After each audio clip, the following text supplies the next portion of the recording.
Hello, everyone, and thank you so much for tuning in to my tour of my Forgotten Lands biome in Disney Dreamlight Valley. I love the Forgotten Lands. I think it is so cool and spooky and awesome, and so I've been wanting to put together something special in this area for a really long time, but it's only been until recently that I've been able to put it all together in my head and lay it out.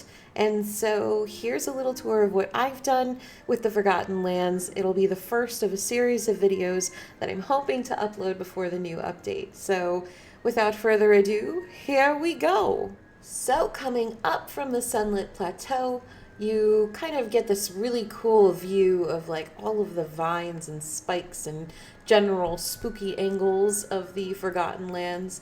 I love it here. It's so nice, and it's really as lovely as it is in the nighttime. It's really great at sunset, and I especially like that both the sun and the moon are in the sky at this time. So, as Mickey fishes over there, I will point out that this area is a little sparse, but specifically this tree over here, you'll notice all of the trees in this area, almost all of them, are on concrete. And that is because it makes it easier to see dark wood when it drops. So that's why all my trees in the Forgotten Lands are on concrete.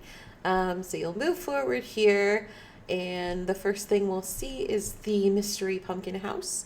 I'm hoping in the June update that we'll get some more information on this, but I also hope that if it does kind of reveal to be the fairy godmothers from Cinderella, that we don't lose the spooky aesthetic of this land, because it's so cute and I would be so heartbroken if it stopped being a spooky place. So we'll head over this way. There is a big thing of concrete here that I used to use specifically for trees, but I've also created a couple sitting areas and parks in this biome, and this is the first of them. So it's got the little fire fountain that you unlock, more trees on concrete and pavement, and it's framed mostly by these bushes, the Forgotten Lands shrubbery, assorted sizes and such, which I love because they're all purple and it's just so cool. So yeah, I adore that.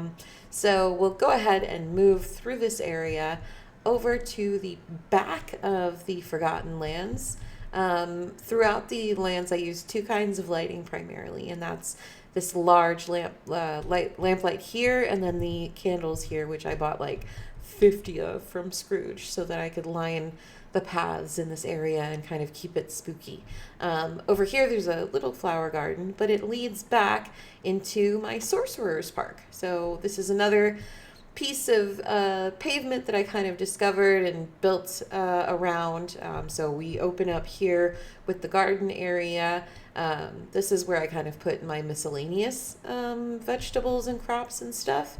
But over here, I have used all of the sorcerer's furniture to kind of create a sorcerer's sitting area.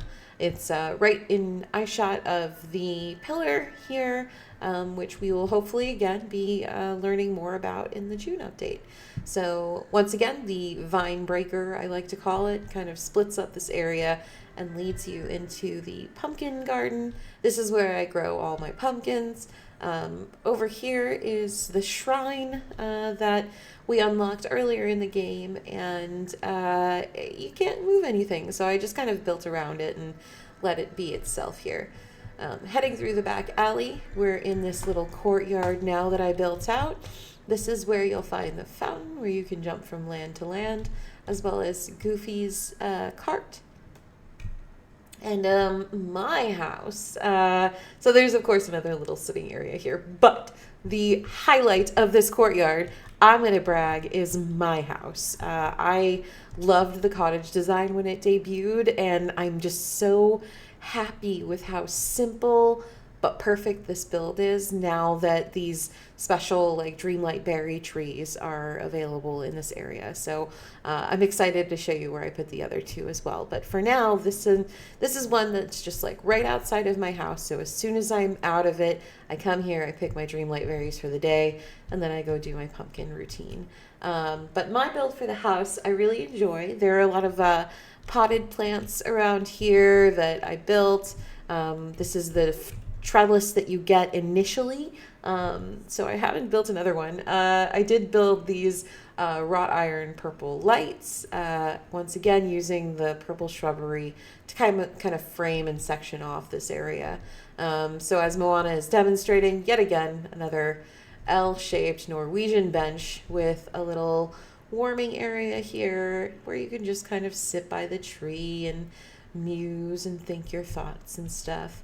One of the cool things about the cottage is that it has a working back entrance, so I tried to make some room here. I'm kind of debating over whether or not I want a backyard, but I just love how cute and simple this build is that, you know, for now I might just like leave it as is, and maybe if stuff changes in the update, then I'll build a backyard. So I think that's just about it for this area. Thanks so much for tuning in, and keep an eye out. I'll be uploading more videos like this over the next couple of weeks to show off the biomes I've totally finished right ahead of the June update, which will inevitably result in the changing of all of these biomes. So, hooray! Thanks so much for tuning in. If you enjoyed this video, do me a favor and hit the like button. If you really enjoyed this video and you want to see more of them, feel free to subscribe to this channel. And until then, I have been O Katrina, and as I will ever be, I shall remain O Katrina. Ta-ta.